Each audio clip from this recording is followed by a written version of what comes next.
महाराष्ट्रीयन पाककृतीमधील अगदी साधेपणाचं आणि सर्जनशीलतेचं उत्तम उदाहरण म्हणजे शेंगोळे. हेच अगदी घरातील साहित्यामध्ये कमीत कमी साहित्यामध्ये तयार होणारे पौष्टिक शेंगोळे कसे बनवायचे हे आपण आज पाहणार आहोत. त्यासाठी सगळ्यात आधी आपल्याला एका मिक्सरच्या भांड्यामध्ये घ्यायच्यात हिरव्या मिरच्या, लसूण, जिरं आणि ओवा घालायचं. यामध्येच मी कोथिंबीर देखील घालते. कोथिंबीर तुम्ही बारीक चिरूनही वापरू शकता. आता हे आपल्याला मिक्सरला फिरवून घ्यायचं आहे, पण खूप बारीक न करता थोडंसं जाडसर ठेवायचं. आता एका परातीमध्ये आपण पीठ घेऊयात. 2 कप ज्वारीचं पीठ घ्यायचं आहे, त्यामध्ये अर्धा कप गव्हाचं पीठ घालायचं आणि अर्धा कप बेसन घालायचं. हे तीनही पीठं व्यवस्थित मिक्स करायचे. यामध्ये आपल्याला मीठ घालायचं, थोडी हळद घालायची आणि लाल मिरची पावडर घालायची. आता यामध्ये आपण जो हिरव्या मिरचीचा ठेचा तयार करून घेतलेला आहे तो घालूयात आणि पुन्हा याला मिक्स करून घेऊयात. तर बऱ्याच ठिकाणी कुळिथाचे शेंगोळे बनवले जातात, पण स्पेशली मराठवाड्यामध्ये या पद्धतीचे शेंगोळे बनवतात ज्वारीच्या पिठाचे. शक्यतो रात्रीच्या जेवणासाठी बनवतात. पोटभरीचेही आहेत, पौष्टिकही आहेत आणि थंडीच्या दिवसामध्ये किंवा पावसाळ्यामध्ये खायलाही खूप मस्त लागतात.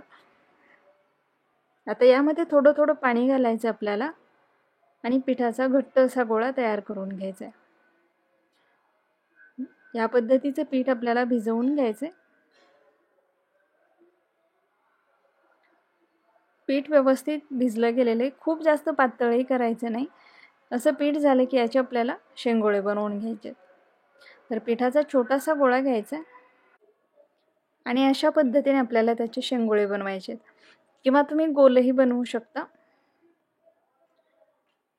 इथे मी गोल न बनवता या आकाराचे बनवते. आणि हातावरती बनवता येत नसतील तर पोळपाटावरती सुद्धा तुम्ही या पद्धतीने हे बनवू शकता. फक्त खूप जास्त जाड बनवायचे नाहीत आपल्याला. खूप जास्त जाड बनवले तर मग ते पटकन व्यवस्थित शिजले जात नाहीत. त्यामुळे थोडंसं त्याला बारीक करायचं आणि मग त्याचे बनवून घ्यायचे आहेत आपल्याला. तर इथे मी बघू शकता या पद्धतीने सर्व पिठाचे शेंगोळे तयार करून घेणार आहे.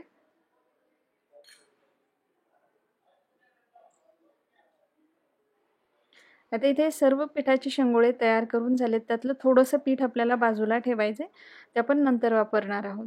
आता एक जाड भांडं गॅसवरती गरम करायला ठेवायचं आणि त्यामध्ये आपल्याला तेल घालायचं. तेल चांगलं तापलं की त्यामध्ये मोहरी घालायची, चांगली तडतडू द्यायची.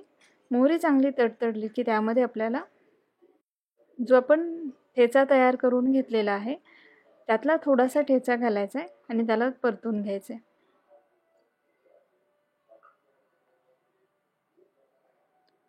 हे मिनिटभर परतून झालं की थोडासा हिंग घालायचा यामध्ये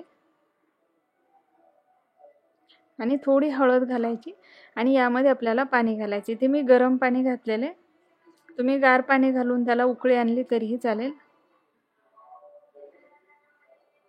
आता यामध्ये आपण मीठ घालूयात आणि मिक्स करून घेऊयात. आता याला चांगली उकळी येऊ द्यायची. पाण्याला चांगली उकळी आल्यानंतरच आपल्याला यामध्ये जे तयार करून घेतलेले शेंगोळे आहेत ते घालायचे.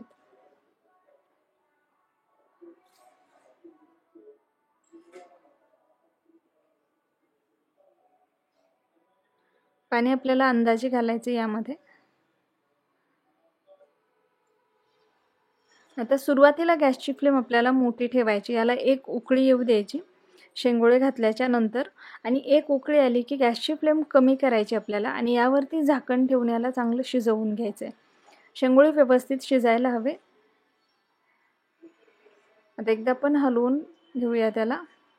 आता यातले जे शेंगोळे आहेत बऱ्यापैकी शिजलेले आहेत. आता या स्टेजला आपण जे शिल्लक ठेवलेलं पीठ होतं त्यामध्ये थोडंसं पाणी घालायचे आणि त्याला हाताने असं मिक्स करून घ्यायचे आणि हे पाणी आपल्याला शेंगोळ्यामध्ये घालायचे. म्हणजे याचं जे सूप आहे छान दाटसर होतं किंवा याचा जो रस्सा आहे तो छान दाटसर होतो. आता पुन्हा यावरती झाकण ठेवायचं आणि कमी फ्लेमवरती पुन्हा 5 ते 7 मिनिटं याला शिजवून घ्यायचे. आता हे छान आपले शेंगोळे शिजले गेलेले आहेत. रस्साही चांगला दाटसर झाला आणि गार झाला की आणखी तो छान घट्ट होतो. त्यामुळे यापेक्षा खूप जास्त याला घट्ट करायचं नाही. तर परफेक्ट झालेला आहे. आता गॅस बंद करून आपल्याला खाण्यासाठी हे तयार आहेत शेंगोळे. बघू शकता मस्त झालेले आहेत. जर ही तुम्हाला रेसिपी आवडली असेल तर नक्की लाईक करा, शेअर करा, चॅनलला सबस्क्राईब करायला विसरू नका आणि तुमच्या कमेंट्ससुद्धा नक्की कळवा.